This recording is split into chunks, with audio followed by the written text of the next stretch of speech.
Hi there. Um, I'd like you to welcome Paul Cox.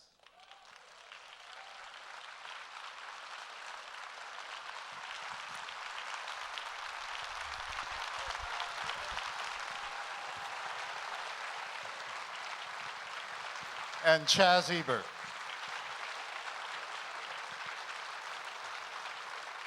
Why don't you sit in the center?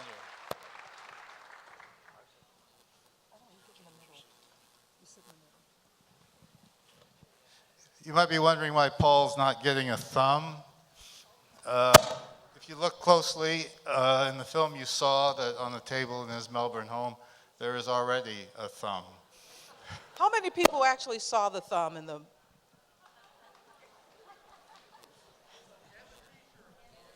And the T-shirt, yes.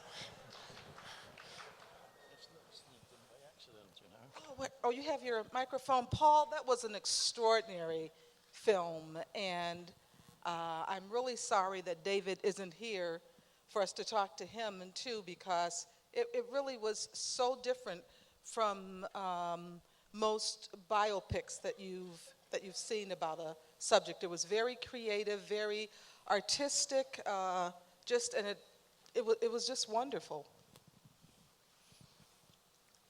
That's a bit difficult because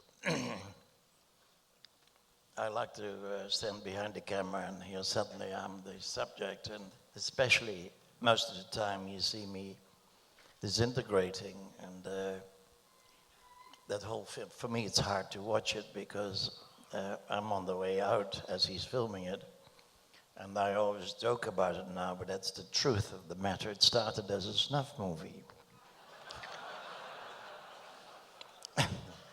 And I wouldn't have participated in all this if I wasn't on the way out.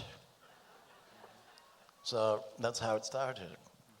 When I did not snuff it, he was in deep shit.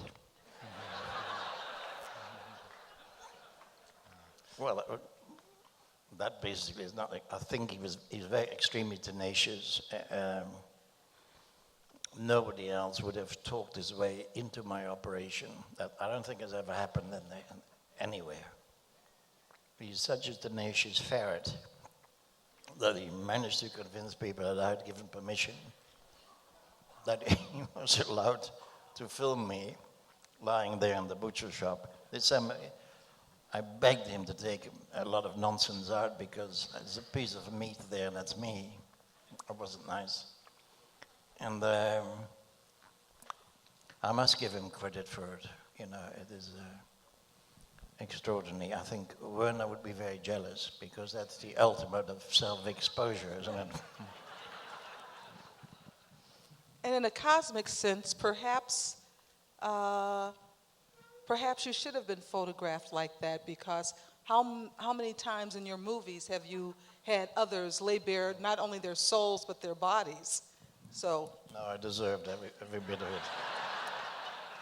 But if you went back and looked at all the films you made about this subject, after going through this, coming out on the other side, would you have made those films any differently? No.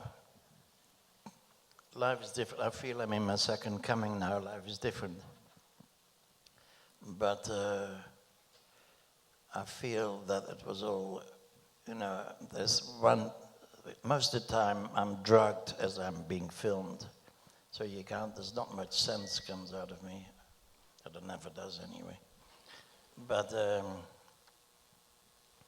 now I've always had a fascination, and it's quite true that the first 5 years of my life I saw everything disintegrating around me.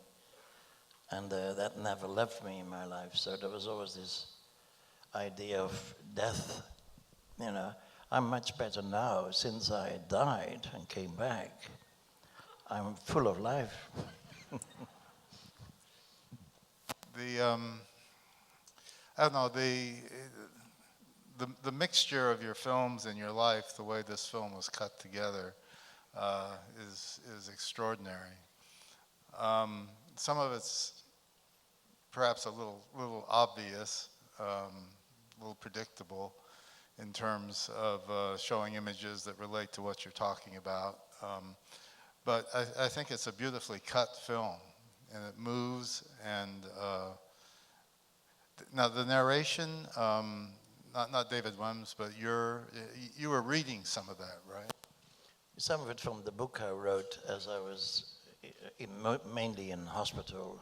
No, it started already before. I just kept making little notes, and then he asked me to read some of it, so that was used later on. How difficult was it for you to write the book while you were going through all this? Well, firstly, it's crazy. The first year after the transplant, I thought I was getting better because the body sort of heals, but the mind doesn't travel with it. It's quite an extraordinary thing to have more or less been convinced that you're going to part from this world. And then so it somehow comes back to you. And firstly, I was immensely thankful to the amazing people, and Roger has gone through this too, but amazing people that surround you and try to keep you alive. And these amazing heroes that will never be known to the world, and they're not politicians, and they don't take from anywhere, they just give. And you're in a situation, even though your life is being taken away from you, you're in a giving situation. And as we all know, giving is more satisfying than receiving. Life and love is a joy in another person. And so that extraordinary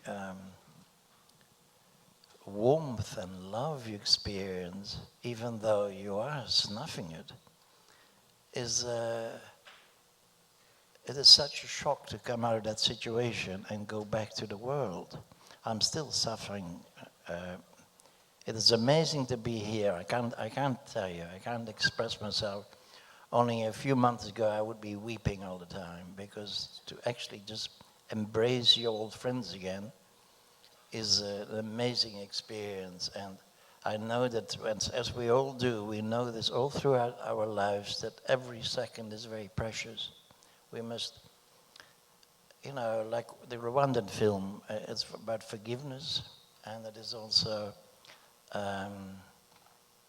it's really basically about loving. I've never loved like I love now. It's much rounder, much more complete, less selfishly. And but I'm getting back into the film industry, and if I compare the people that actually saved my life with the people in the film industry, I think, Jesus, my God, it is unbelievable, because all the priorities are so wrong. I've always had problems with these priorities, but now when I look at that, I feel so much wiser.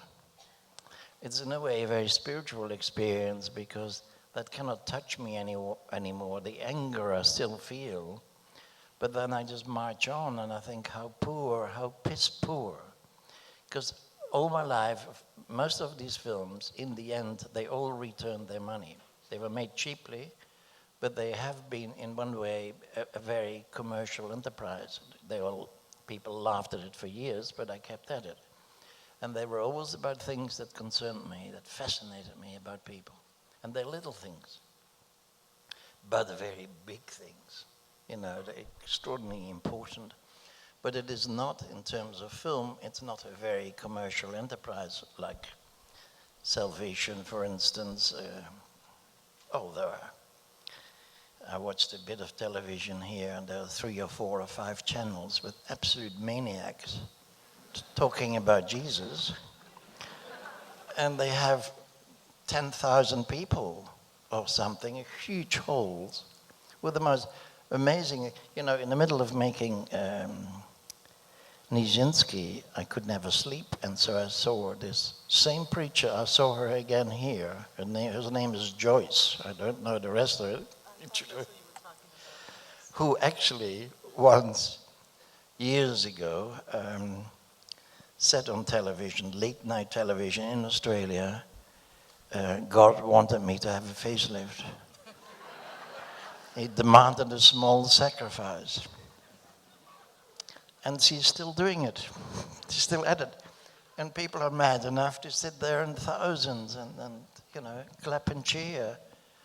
I don't get it.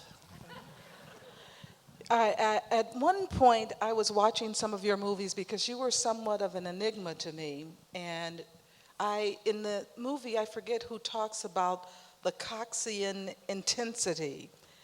But I felt that and watched it in some years past when I saw you, and I didn't understand. I knew your intensity as an artist and as a filmmaker, but there was something I couldn't put my finger on, and it was almost a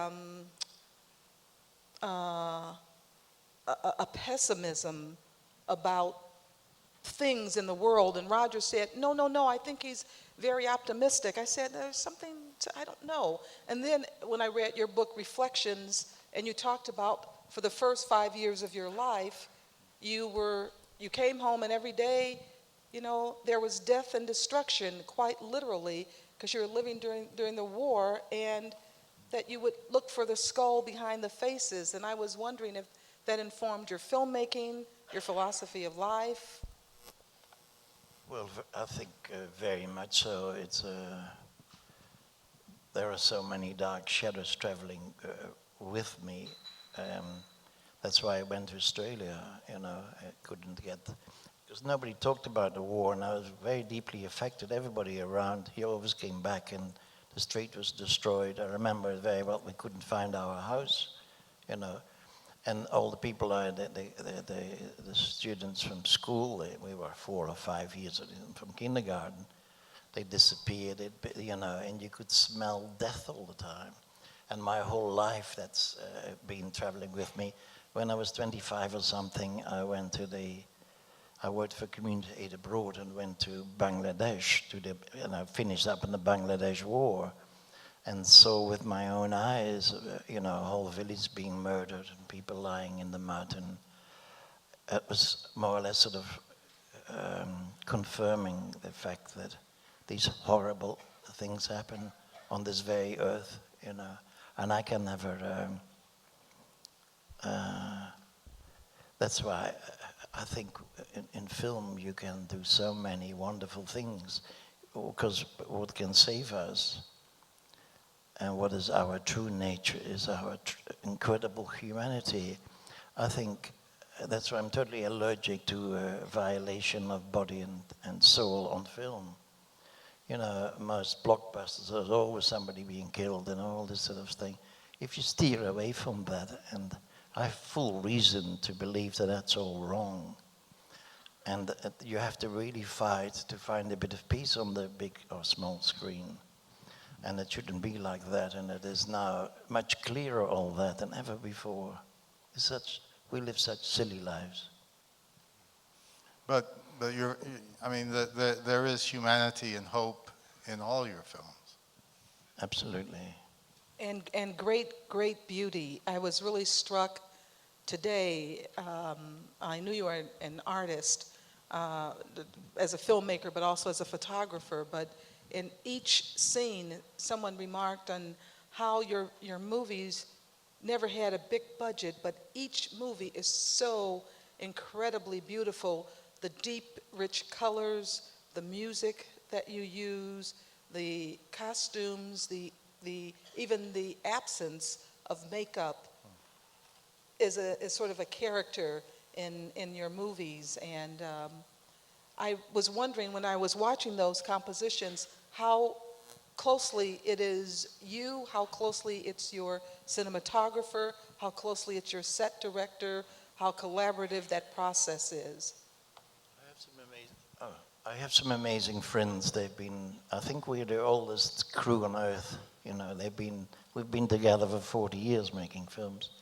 And now and then somebody's about to die, and then we sort of resurrect them. We keep the crew together because we have to make one more film very soon.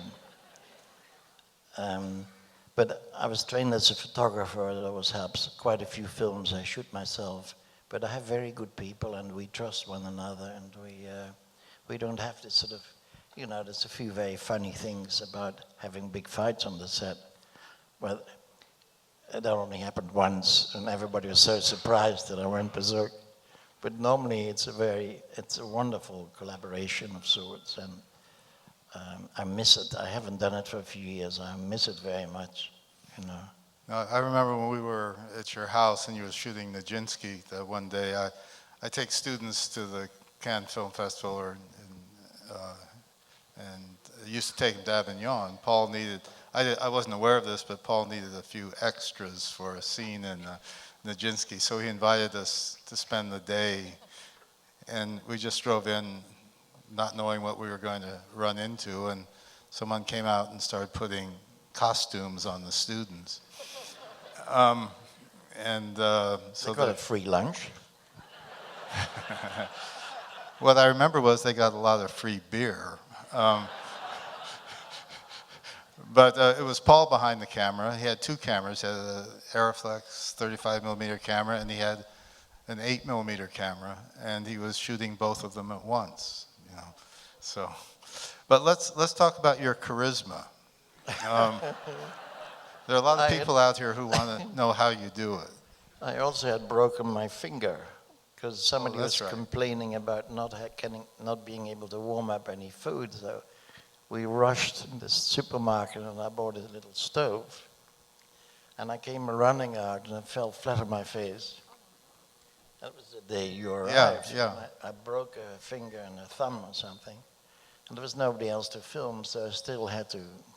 There was somebody else trying to change a film or something. Yeah.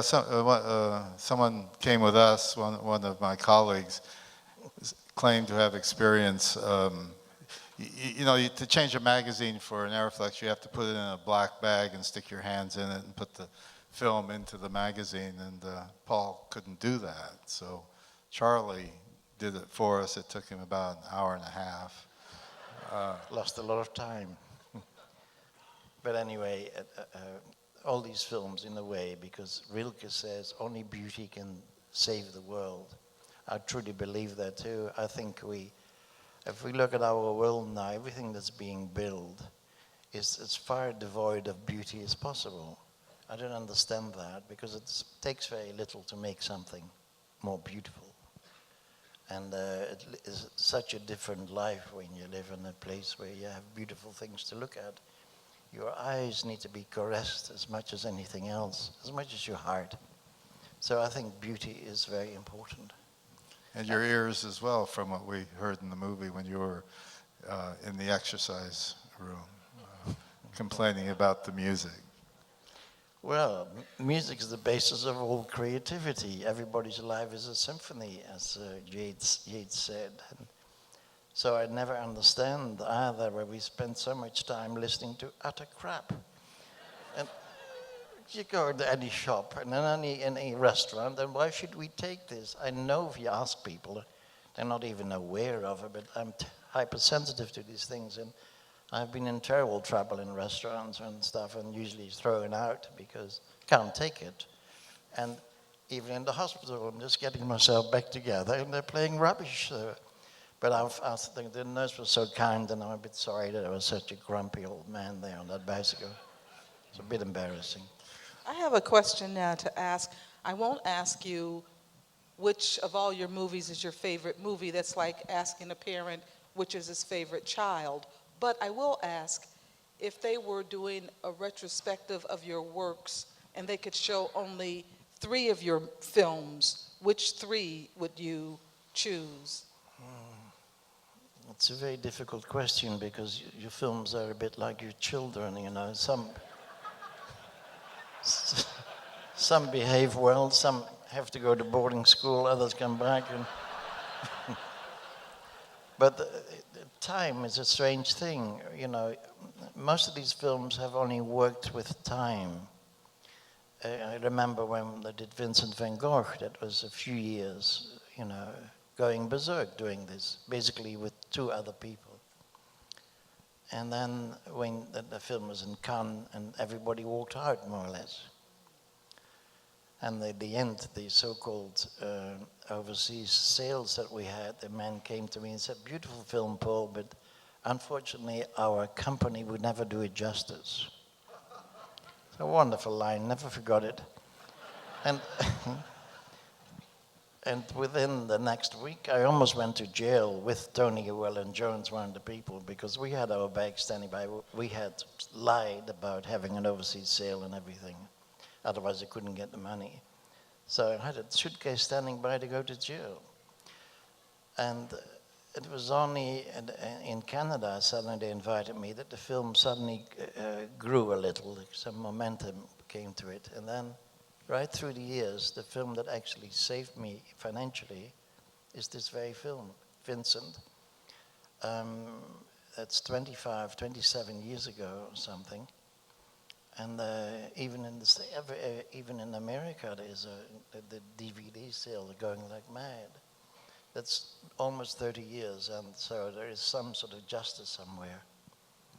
I think the world has a conscience that cannot be bribed, and we continuously set out to bribe it.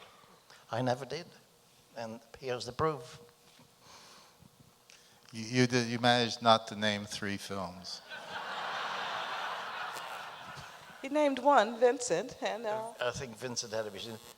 Have to be screened, and then you have Man of Flowers, because that's such a popular film. Also, still, they've now done digital prints, and we saw the film again a few weeks ago, and it was this very large, and it was indeed a very beautiful film. You know, I was quite amazed. And it was also when the film was first screened, they thought that these are a group of insane people. They have to be carefully watched, you know. And especially in Australia at the time, to come up with Man of Flowers, it was amazing. So there was hardly an audience. People were amazed by it. But then it went outside, and it became what it is today. Everybody always remembers Man of Flowers, and that's in the end, I try to always avoid that, because Man of Flowers would have to be there. And I think there's Woman's Tale and Innocence. They're both films that are very dear to me, because they're very real, you know. So I would have to be 4. well, and that's fair. I think the first film of yours that I saw with Roger, and it was not Innocence, A Woman's Tale. And we were, I think, was that at the Cannes Film Festival, perhaps, or wherever it was. And then after that, he said, no, you have to go back and look at other films. But the thing I remember is how brave you were in, well, you know, the word brave, I don't know what the word is, but I had never seen a filmmaker, first of all, do such a beautiful portrait of an older woman. And that Sheila Florence. Sheila Florence, she was wonderful in that movie. And the scene where she's in the bathtub, and she was maybe perhaps 80 years old at the time, and you did the scene of her nude in the bathtub. I had never seen that.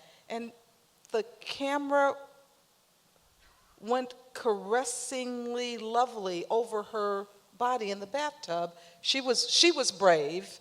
You were artistic or whatever you were doing, but I remember having a lot of respect for you that you did that, and you took the time with someone who was older, and it wasn't pandering or condescending to someone, an older woman, and I found her quite beautiful in that movie. She was a very beautiful woman, and her body was extremely beautiful. And she had, it was just her and me, because we didn't want anybody else in the bathroom. But it shows you that you can only do things like that when you have intimacy and control. If that be in a Hollywood movie, just imagine, you would have had 25 people fiddling with the lights, and you could never get anybody to give herself like that. She was dying. She was given 6 weeks to live when we started that film, so we had 5 weeks to shoot it. And she lived for another 6 months, and then, it was extraordinary. Let's, in the end of the film, we're introduced to Rosie, Correct. who is here in the audience with us. Can you, Rosie, where are you? Jeez. Rosie, will you stand, please?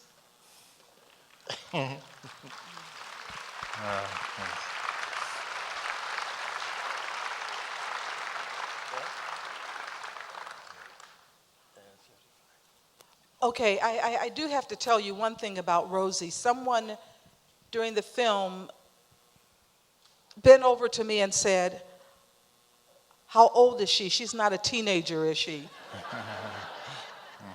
And actually, Rosie, I hope you don't mind me telling your age, but she's 35.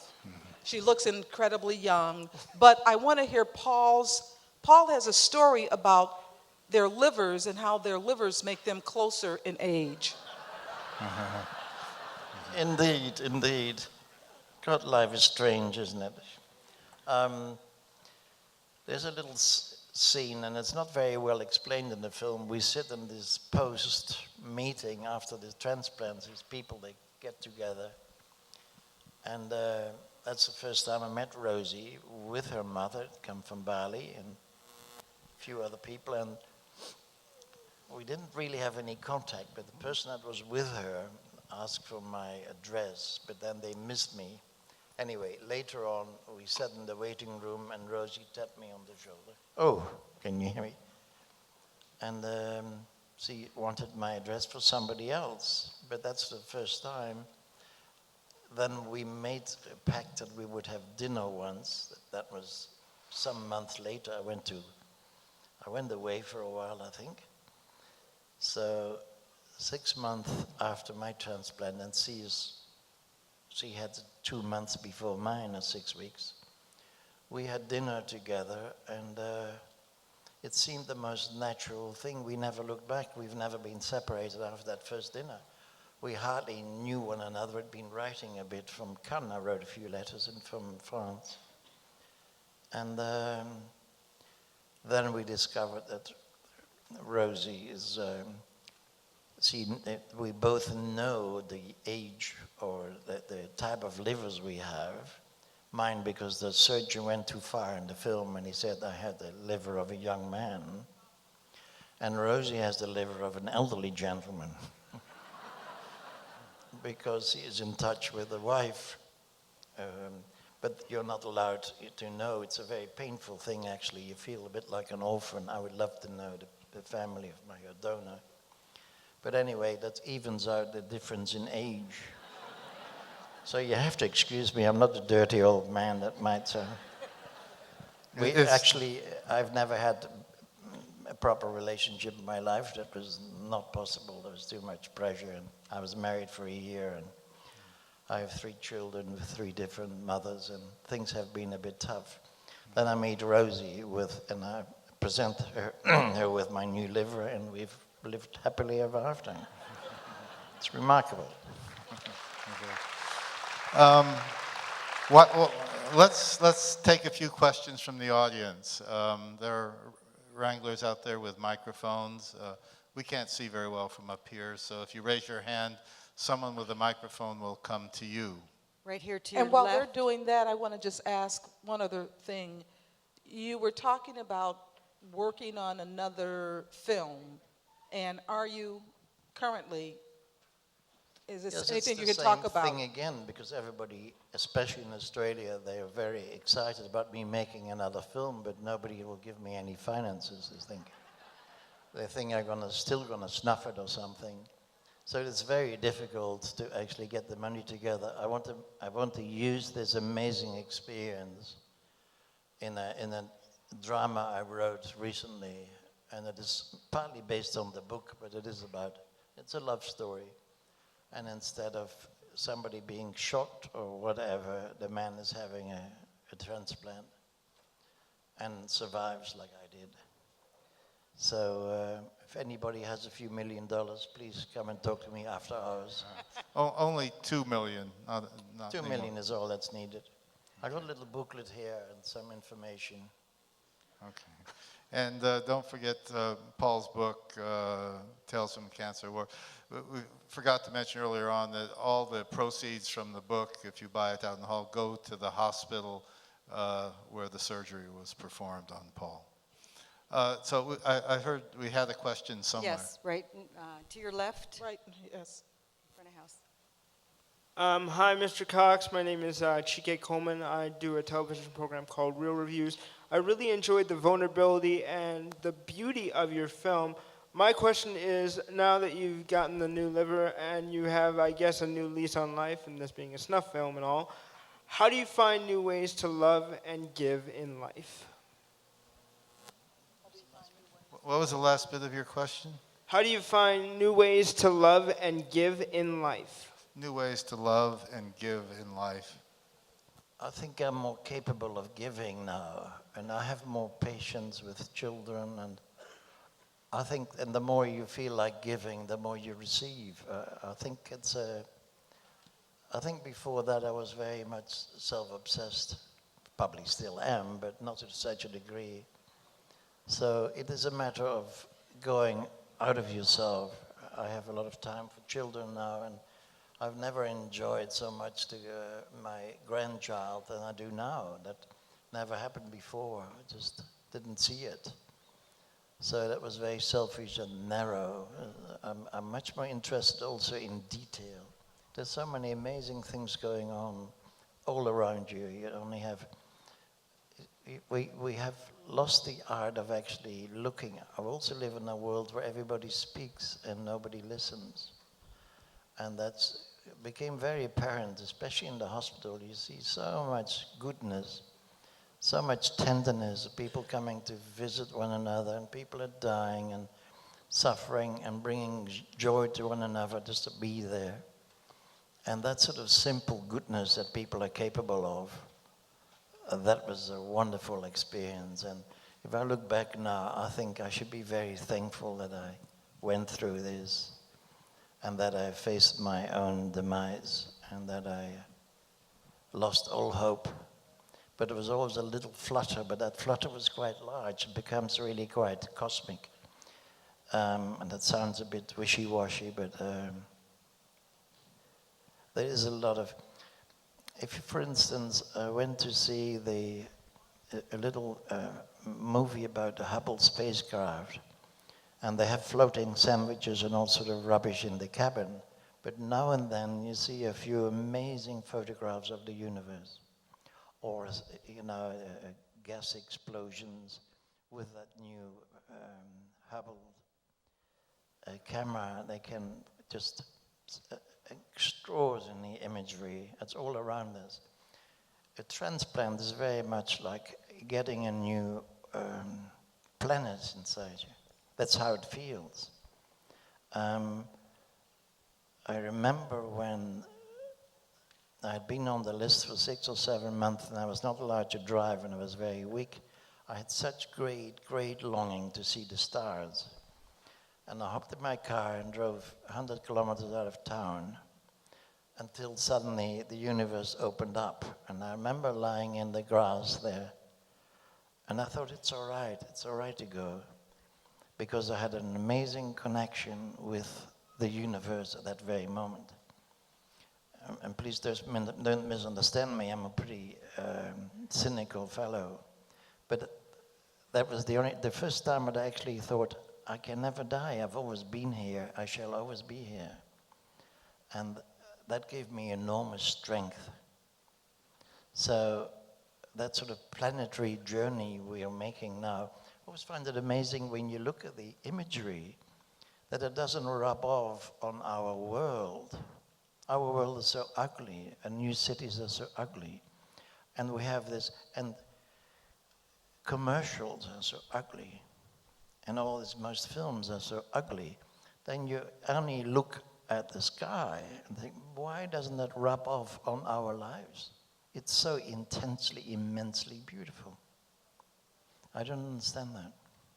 I don't think this answers your question, but still, it's a good try. It's a beautiful answer. Another question? Yes, on the floor to your right. This gentleman has a question over here. Okay. Have you ever had a film reviewed by Roger Ebert with an adverse review? What was it, and what was your reaction to it?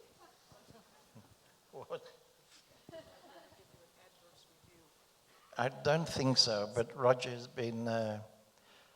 He's shaking his head no. I don't think so, but Roger's a very special person, and I find it. I'm extraordinarily touched by being invited with this film. I'm extraordinarily touched to see Roger and Chaz again after all the things we went through. I think if we have a real champion in America, it is Roger. It is extraordinary that he can still produce such an amazing body of work, and it all makes so much sense. There are very few people. Just imagine who else you can think of. If you read his memoir, I think it is a very splendid and wonderful book. And there is no artificiality, it's all very real. And for God's sake, reality, you know. And so these two people are champions.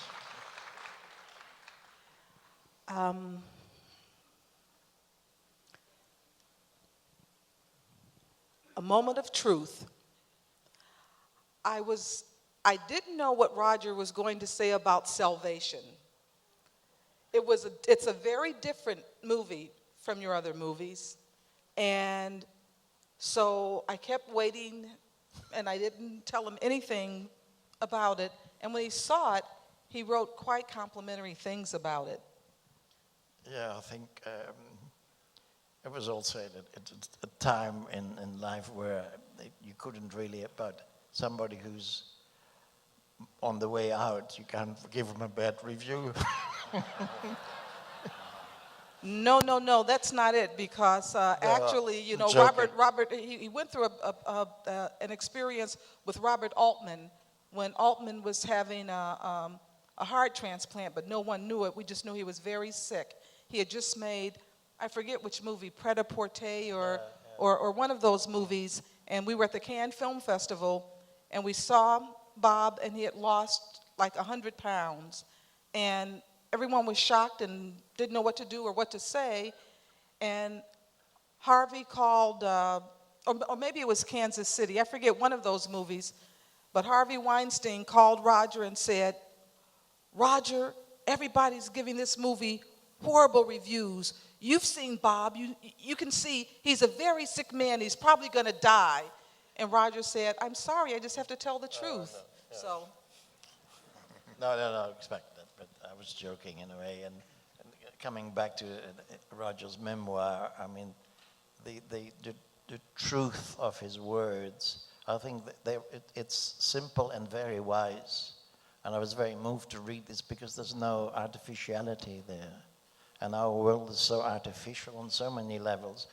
And when you find somebody of Roger's status and intelligence and past, writing a book that is so intimate that you can hear him talking, I think that is spectacular, you know. And just to extend the moment of truth, after I read what he wrote about salvation, I went and watched it again and came away with a greater appreciation for it. So. Most of these films, sounds a bit silly, but usually after I finish a film, I'm very uncertain. But they sort of seem to mature like cheese or wine. More like cheese, I think. Yeah, there's no more wine. But it's quite amazing. There are films. I made a ridiculous film, 2 films on 2 books, and you must never touch books, especially not in these sort of films. But they have matured quite beautifully. When I see them now, I quite like them. And Salvation, don't forget, that was shot with everybody, all the people I've worked with for so long, being very frustrated. We couldn't get anything going, so everybody did it for nothing. We all slept in my apartment, and crew and cast. So it's never any excuse, the pressure we were under, but still the money more or less, I stole it somewhere. Actually, I stole it from the people that steal from me all the time. And it's absolutely true, you know, a film like Innocence, for instance, was stolen from me. There's so many, we won't go into that, but the film was sold to a station in Europe, and they made a mistake, and they said, well, who owns the film? And I said, me. So they sent me the money, which went straight into Salvation. And they've never dared to even come to me, you know. So I would gladly go to jail because they would expose this record of international distribution, you know. Do we have another question? In the balcony to your left. Go right ahead. Hello there. I was wondering if you could describe a little bit the differences between the version of Molokai that you envisioned and what the producers finally released.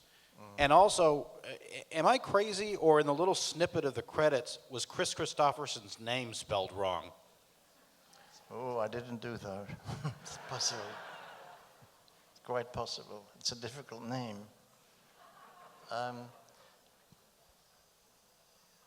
You know, people will do anything, no matter how bizarre and absurd, in order not to have to face their own souls.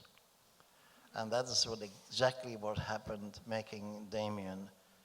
The first time we saw that film, I thought it was an extraordinary film, absolutely extraordinary.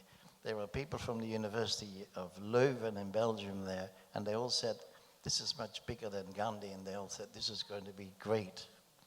And it was, indeed, we sat there absolutely stunned. At the time, that was before, a very dear friend of mine was murdered, Theo van Gogh. He was a great filmmaker and a great friend. And he sat next to me, and in the middle of the film, we all stopped with the composer, Paul Gabrowski, who's been here once. We looked at one another, and Theo put his thumb up and said, this is fantastic. But they won't let you. He already knew they were going to fuck it. And that's exactly what they did, you know. And it was because there was too much heart. There was too much what I managed to do. I lived with the patients of leprosy for a long time, together with David Wenham, who played Father Damien. And we got to know these people very, very well, and they accepted us. I even was shipped off to a hospital because they said I had leprosy. The producers couldn't handle it. They had imported every day. Planes flew in with extras from Honolulu. Whilst I had the real thing, the real people that will never be allowed to, they will never be allowed to be photographed or didn't come out of their houses when they were strangers. They all started to trust me and love me. I've never found such love in my life. Even when I thought I had leprosy, I would have loved it because I was at home. These people were fantastic people. And they all participated. That's why when they took over the movie and played all the extras, and I wrote little new parts all the time. There's incredible people come to you with their stories. So we put in all these extra people, and of course it got further and further away from the screenplay. And nobody can handle that on a big level, but it was a fantastic film, I assure you. It was a fantastic film. And that has happened by accident, and if we had had a free go, that film would have gone anywhere. And Paul went back later and made a documentary about those people entitled Kalapapa Heaven, and it's probably one of the most powerful documentaries I think I've ever seen. Can I just ask, are both versions of the film still available, or how do we get your version of the film? There's now a version on Kalapapa. They had... No, the making of, but the original film doesn't exist. They did everything to destroy that. It doesn't exist at all? You don't have a copy? Not the film we had at the first time, no. When I was shooting Innocence, they kept all that, because the film flopped. They flew all the patients out from Hawaii to the big premiere with the Queen and the King of Belgium and also the producers. I wasn't there, and it was a very bitter time for me. This was really about beauty. We had done something really beautiful. But the strange thing was that, of course, the film flopped. It was very embarrassing for me, especially whilst we knew this was great. So then they begged me to come back with a few of my people later on to restore the film the way it was. It couldn't be done. They had already chopped the negative to pieces. That film was done with large brush strokes, and they chopped it into little brush strokes and turned it into a commercial, you know. And all these wonderful people that had trusted me and given their faces without eyes and without, you know, their hands without fingers, I had betrayed them because they were chopped up or they were cut out or not used the way it was intended. So I went back to do a documentary on them because they were extraordinary people. Let's take one more question, and then we have another film at 4 o'clock. Yes, down in front to your right. Gentleman has a question here. Scott Jordan Harris, joining us from London, writing for The Spectator. Read your beautiful article on funny business. What is your question? I feel a little ridiculous saying this in front of Mr. Cox, but I'm also a transplant recipient, although I had a corneal transplant to save my sight, which is rather lesser operation than having a liver transplant to save your life. But I just, this is a question I'm often asked, and I'd just like to ask it to you because I never really know quite what to say to it. It's, do you feel indebted to the donor who gave you your liver to live a fuller life than you would otherwise have lived? Do you feel you have to sort of live double the amount because you have this part of someone else inside you whose life was interrupted? That's a wonderful question because it happens. Rosie and I do now and then a little double act and go and talk to people on the list, and then you talk to 20, 25 people, and you know that 20 to 30% is going to die. And I was on that side too. And then there is once a year, there is a gathering of donors and their families and the recipients. So they all come together, but you don't know who's who and what they do. But it's terribly, terribly emotional, you know. I think when I became aware of what had happened to me after a few days, after the transplant, and everybody was so happy and congratulating me and all that, the only thing I felt was unbelievable grief for the death of a young man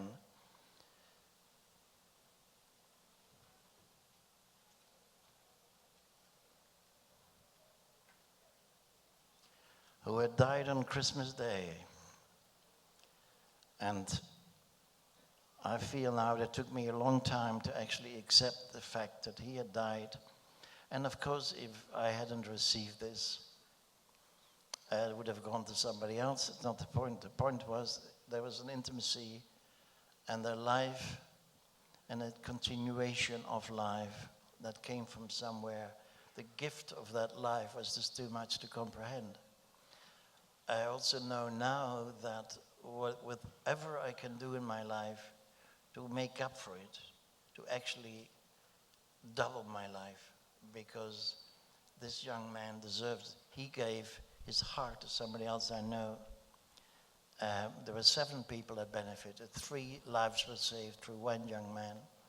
And that's why, you know, wherever I go, it always has to be a little moment to contemplate the fact that we are all donors.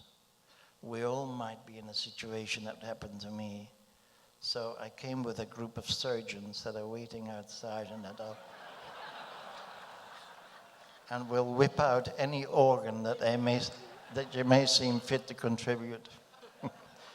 But it is very important, the awareness of that, and yes, to actually share something. I feel an enormous empathy with anybody that has, because there's so many people that say no organ donation because it's against the gods, it's against all sort of things.